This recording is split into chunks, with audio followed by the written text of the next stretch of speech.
BeKids.com. Your tax dollars bought this mansion with money that was supposed to feed poor children. The siege near Waco. Was the U.S. military more involved than was publicly known? And the American dream. Proof tonight that music can change lives.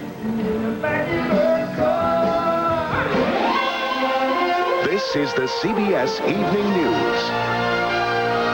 With Dan Rather reporting from CBS News headquarters in New York. Good evening. Health insurance reform legislation in Congress may be dead or dying again. House Republicans late today passed one version that President Clinton is almost sure to veto. The long-stalled, heavily lobbied Patients' Bill of Rights is supposed to give people more say in the decisions of managed health care plans. Instead, it is the latest example of political gridlock turning into a chain reaction pileup of the nation's agenda. We take you to CBS News Chief Washington Correspondent Bob Schieffer. Bob, what's going on there? Well, Dan, for weeks now, support has been growing in the House of Representatives for bipartisan legislation to reform HMOs and allow people to sue them. But the House Republican leaders and the insurance industry are dead set against the reforms, and today the House leaders took steps that will make it very difficult for even supporters of the reforms to vote for them. Democrats from the president on down are just furious. In the dead of the night last night, the House leaders concocted a process filled with enough poison pills and legislative sleights of hand to practically guarantee the defeat of this bill. What Republican leaders did, in effect, was set parliamentary rules that eliminate any way to pay for the reforms. That left supporters of the legislation with an unsavory choice: vote against the reforms or use surplus Social Security funds to pay for them. They're making it impossible for those of us who want to support managed care reform and true reform to vote for it, because we would have to vote for all these awful other things that hurt the uninsured, make it more difficult also because of the fact that we're going to be spending Social Security money. It's unfair. All this comes a day after insurance and health care lobbyists contributed $15,000 to Republican House Speaker Hastert's political war chest at a Capitol Hill breakfast. Hastert is supporting a milder reform package, which also includes a limited right to sue and is sponsored by this Oklahoma congressman, Tom Coburn, a doctor who still practices medicine on the weekends. Democrats say the debate has now been rigged in such a way it could doom Coburn's plan as well. And that, of course, would be the best of all worlds for the insurance companies who oppose both plans. Bob Schieffer, CBS News at the Capitol. Also in legislative limbo tonight is an up or down Senate vote on the nuclear test ban treaty. It now appears headed for defeat, but both sides may agree to postpone next week's scheduled vote. As for the federal budget, it's become an annual right of non-passage in Congress. The whole U.S. government is now running on a 3-week stopgap spending bill while the budget battle drones on. Against that backdrop, the emerging presidential strategy of Republican George W. Bush now includes taking a big page from the Democrats. Bush is beginning to criticize Republican congressional leaders for pushing an agenda that he says is outside mainstream America. As CBS's Bill Whitaker reports, Bush did it again today. On his first big swing through New York State, the Republican presidential frontrunner isn't just distancing himself from his party's cantankerous congressional conservatives. He's defining himself as the other guy, not one of them. Too often my party has focused on the national economy to the exclusion of all else. For the second time in a week, Bush has criticized Republican leaders for budget cuts that hurt the poor, for slashing the federal role in education. Too often my party has confused the need of limited government with a disdain for government itself. Today, he called it constructive criticism. I'm talking from my heart, and I hope the Republican Party appreciates it. Up on Capitol Hill, Republican leaders put on brave smiles to put the best face on the Bush blast. I think the governor is running for president. I don't have any concern that he's running against Congress. While across the aisle, Democrats crowed. I don't blame him for distancing himself from Republican leadership. Republican members are doing the same thing. It's as if Bush were taking tips from Republican nemesis President Bill Clinton, who ran for re-election by distancing himself from troublesome congressional Democrats. But bedrock conservatives warn if Bush doesn't straighten up and fly right, the right wing will fly away. Kathy Adams is Texas president of the conservative Eagle Forum. You don't separate yourself from your base, and you don't offend the base by taking issues that are most dear to them and mocking your conservative base about them. But right now, frontrunner Bush seems to view hard-right Republican leaders like political kryptonite. Get too close, it'll sap your strength. Bill Whitaker, CBS News, Los Angeles. For his part today, Vice President Al Gore took off the formal attire, took off the gloves, got out of the Beltway, and called it, quote, a new day.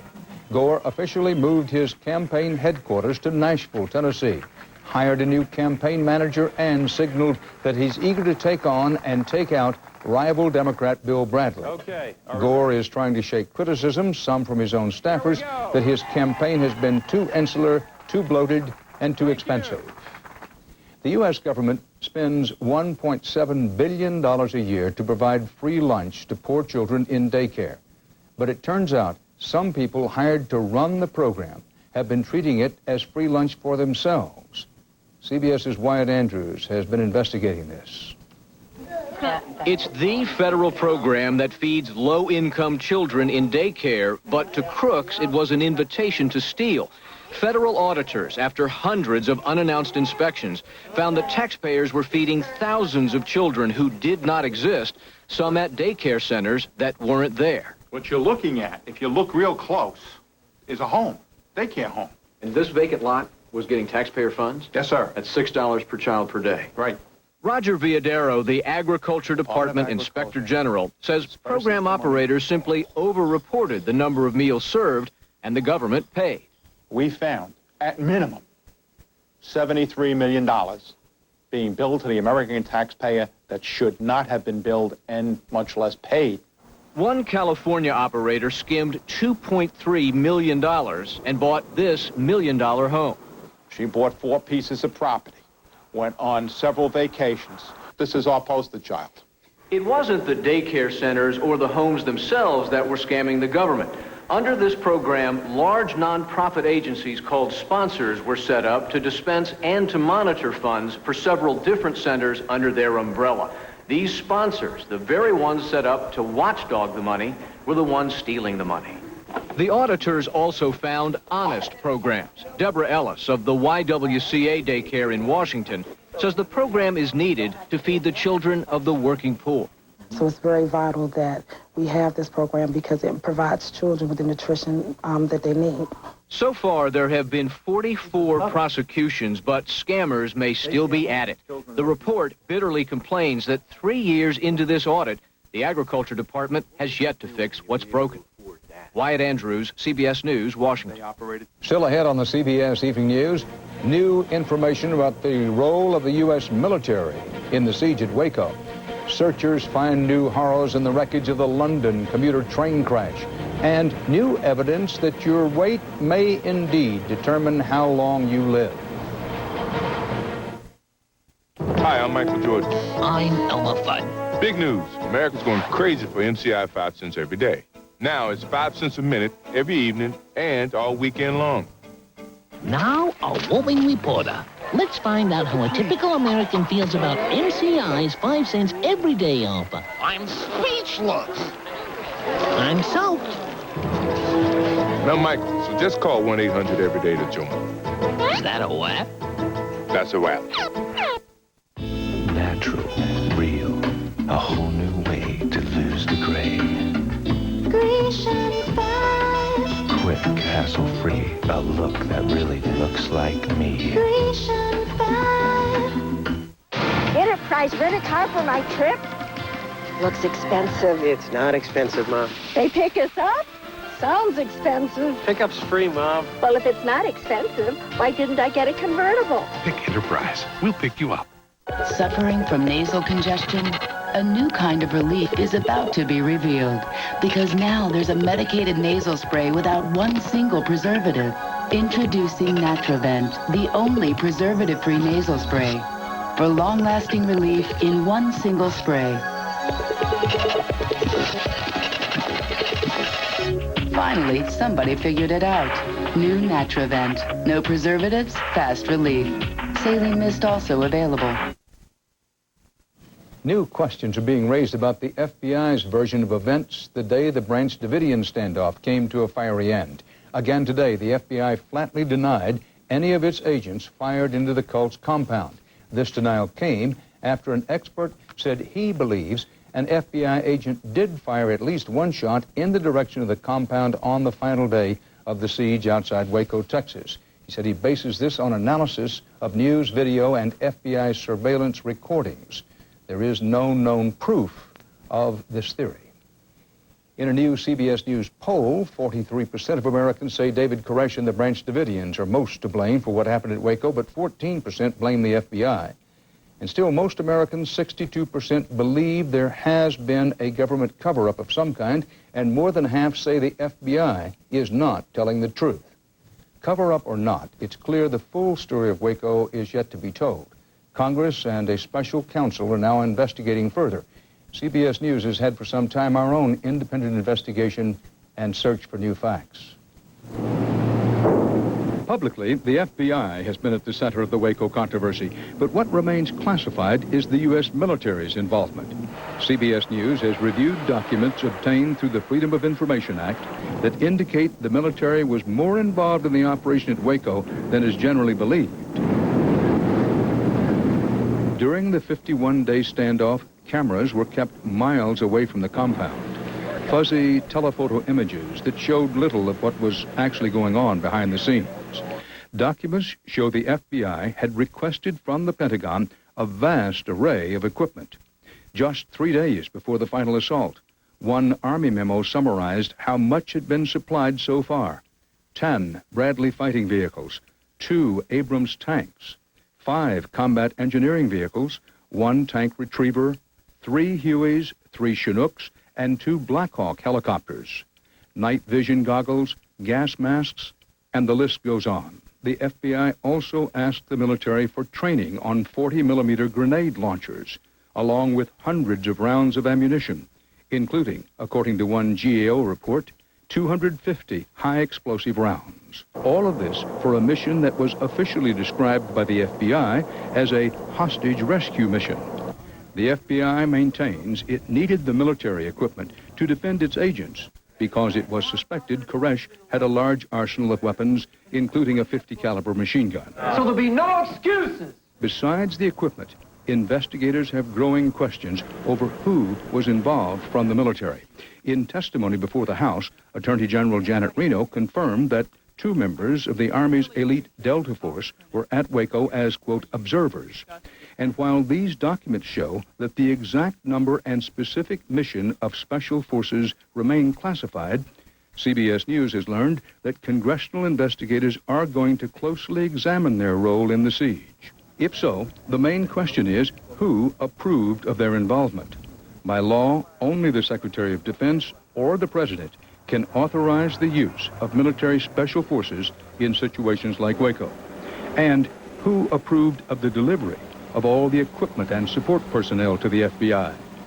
In the wake of the attack, Reno took full responsibility for approving the final assault plan. As the Attorney General put it, quote, the buck stops with me. But as many people associated with this puzzling case have pointed out, Reno had to depend on being fully truthfully informed by the White House, the military, and most importantly, the FBI. Up next on the CBS Evening News, the investigation of a commuter train crash reveals a worst-case scenario.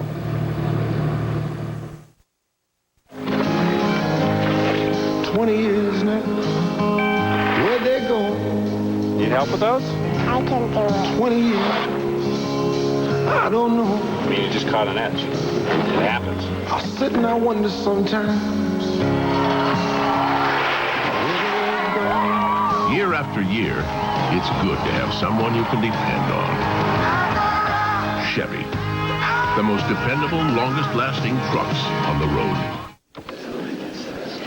Opening arguments start at 9:30 whether this arthritis pain goes away or not. So I took Advil liquid gels. Nothing's been proven stronger on arthritis pain. They're the only pain reliever with liquid inside. Advil liquid gels, stronger than pain. I should have used Preparation H. Cool it fast. Introducing Preparation H Cooling Gel. Cools on contact for fast relief. New Preparation H Cooling Gel cools on contact. I went on chemo at the time my oldest daughter was getting married. We had planned everything, the fabric, the design, the whole gown. But when it was time to sew the dress, the chemo, it makes you weak.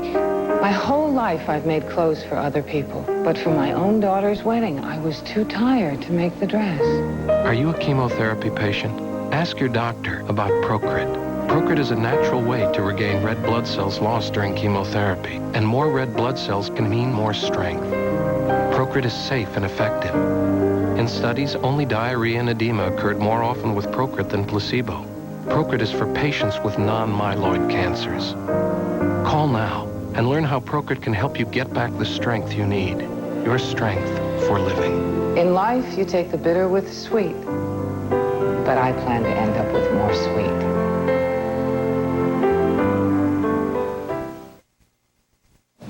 On the CBS Weather Watch, a tropical depression that's been wobbling in place in the Gulf of Mexico for several days keeps hitting the same places with up to 15 inches of rain a day. This is the result in Mexico, and more of the same is expected through tomorrow.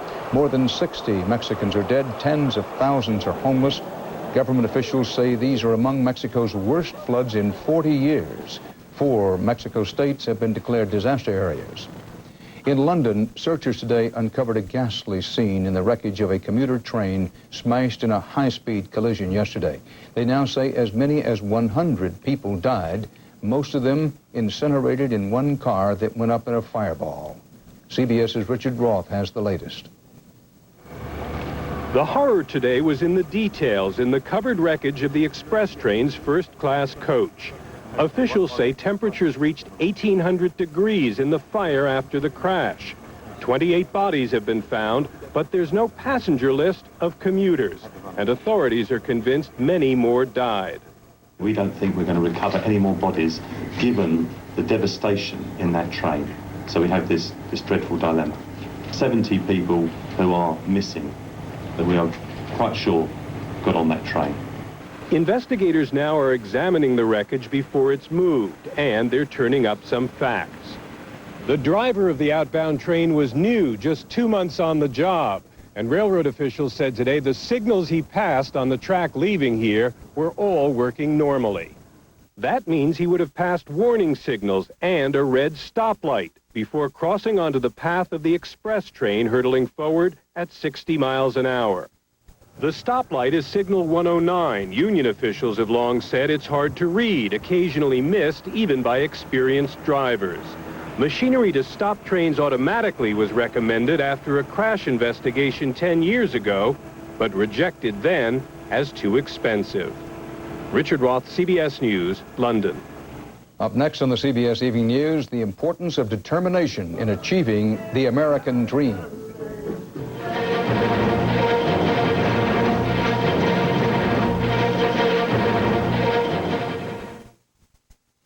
Thanks for making a leave.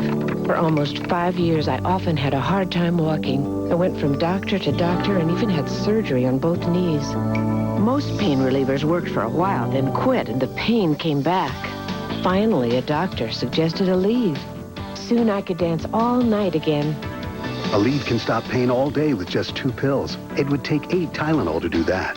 Now people say I'm a walking advertisement for Aleve. All day strong, all day long. This spray can make more of a difference than you ever imagined. Mom, we don't have to pick up Matt and Jennifer. They're still sick. It can help make a difference in how many school days your kids miss this cold season. Just do what pediatricians do in their own homes. Zap those hot spots and kill the cold bug with Lysol disinfectant spray. It kills 99.9% of germs in seconds. Night and day, Lysol spray helps protect. You have our word on it. My dentures always fit fine. I never thought of them as a problem until I saw the video of my son's wedding. It was then that I decided to try Fixodent. Because Fixodent adjusts to the unique contours of your dentures and gums, forming a thin, powerful seal for a better hold than you ever thought possible. It was like a whole new feeling, so snug and secure. For once, I actually forgot that I even wore dentures. So now, I like what I see. Find out for yourself what it feels like to Fixodent and forget it. one question aroused fierce passions for centuries. What's for dinner? Until the day a great mediator appeared. The new Maytag Gemini. An amazing 2-in-1 range that allowed them to cook 2 different foods at 2 different temperatures for one complete meal.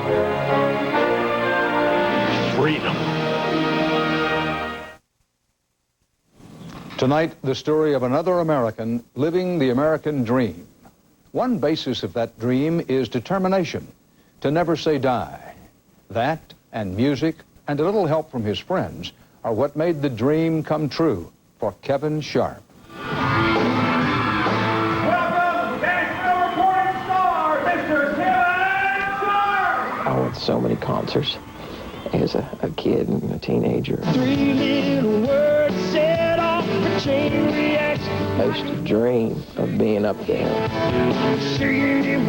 For Kevin Sharp, singing to this crowd at the county fair in Knoxville, Tennessee, is his dream come true. For me, there's no better experience except when someone, tells me that my music made a difference in their life. Kevin should know. As a young man, music and a little prayer, he says, made all the difference in his life. The world is at my fingertips. But at age 18, doctors delivered Kevin a tragic blow. You've got 6 months. A rare form of bone cancer had spread throughout his body. When you hurt in every inch of your body, and there isn't a single inch of your body that you can focus on that feels good, not easy. Not easy. The Make-A-Wish Foundation heard about Kevin's plight and granted him one wish. Kevin wanted to meet record producer David Foster, the man behind the music he loved. That experience was very inspirational and gave me probably that extra drive to fight. Within 2 years of that meeting, Kevin's cancer went into remission, and he began a singing career. I did sing telegrams, worked at a funeral home singing for services, so I sang everywhere I could, and I still will. Now, 9 years later, it's award nominations, sellout concerts, and devoted fans. But for Kevin, the real reward comes now from the role his music plays in other people's lives, like it did for an 8-year-old boy named Matthew. Matthew was dying of cancer and had heard one of Kevin's songs. He also had one wish. They would have gave him just about anything he wished for, and he wanted to see me. I don't think anything in this world will top that. Every prayer I have been answered. Every dream I have come true. When life's easy and nothing trips us up, we don't learn a dang thing. But it's when we go through things like that do we get the valuable meat and potatoes from life. Next month, Kevin will be in New York to accept an award from Gilda's Club, that's the late Gilda Radner, for a person whose experience with cancer has touched the lives of others. The American Dream, brought to you by Fidelity Investments. We help you invest responsibly. The field today looks like the Garden of Eden, but in February of 1945, mayhem, shelling, I got a shrapnel wound to the spine. I was one of the lucky ones. It could have been me, could have been anybody. The sacrifice. It's something that never leaves my mind, frankly. It literally changed my life. When the war was over, I had saved a little bit of money. I started a small business and invested for my future. Once you get into the practice of saving for the future, especially investments, it never leaves you. I never would have guessed I would end up with a lot more than some war stories and a house to pass on to my kids. Martin Lagan is one of the extraordinary people who invests responsibly with Fidelity. We can help you do the same. For your guide, visit fidelity.com.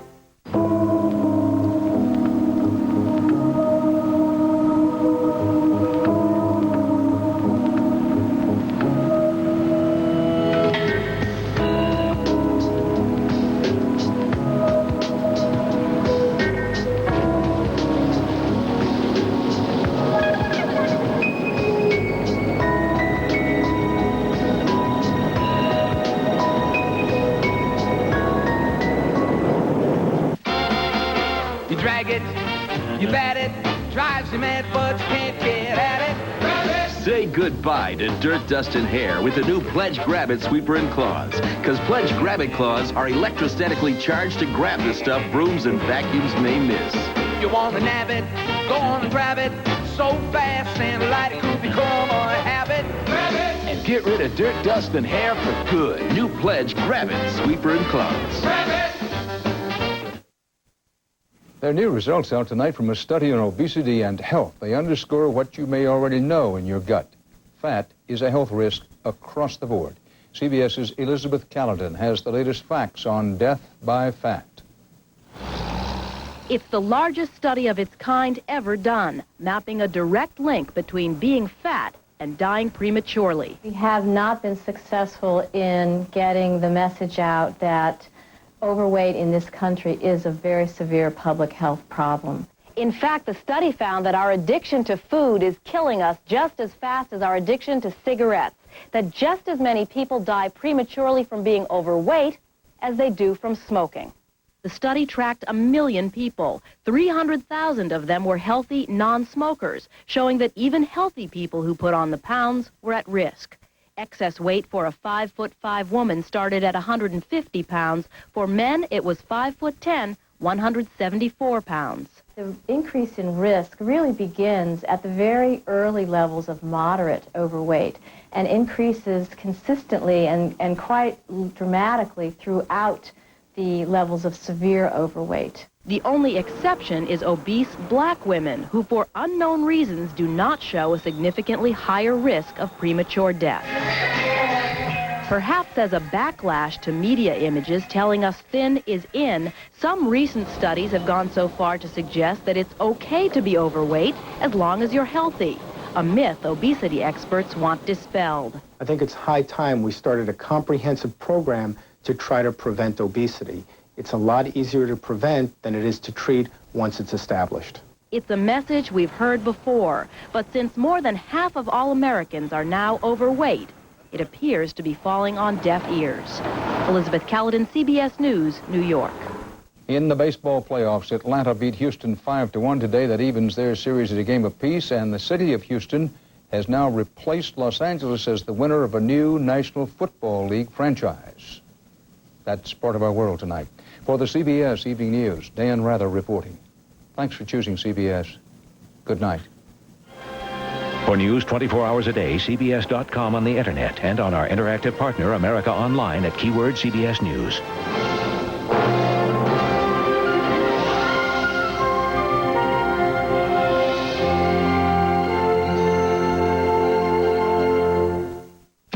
Ever hear of Pokemon? It's the latest game craze for kids, and it's big, really big. I would say at the moment it's an obsession. But there's a side to Pokemon that has some parents upset. It's gambling. Plain and simple gambling. Is it? Sorting Out Pokemon, tomorrow on the CBS Evening News with Dan Rather. Taking the stress out of your life, tomorrow on This Morning. Experience CBS News.